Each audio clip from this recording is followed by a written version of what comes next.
Fix तो है एक तरीके से जो प्लास्टिक की है, लेकिन हम एक बार के मान रहे हैं हमारे पास एक प्रेस है, इस्त्री है।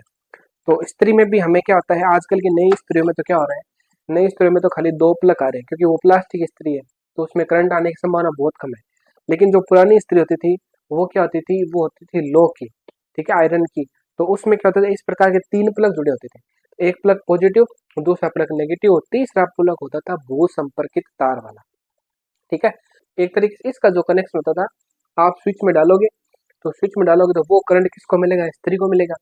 अब मान लो स्त्री में कुछ कोई दिक्कत आ गई या तार, स्त्री का अंदर से तार खुल गया और उसने लो वाले जो बाहर वाले आवरण को टच कर लिया, तो भाई आवरण पर क्या आ जाएगा, करंट लग, झटका लगेगा हमें। जैसे हम स्त्री करेंगे, मान लो हमारा हाथ उस टच हो गया वहां पे, तो झटका लग जाएगा।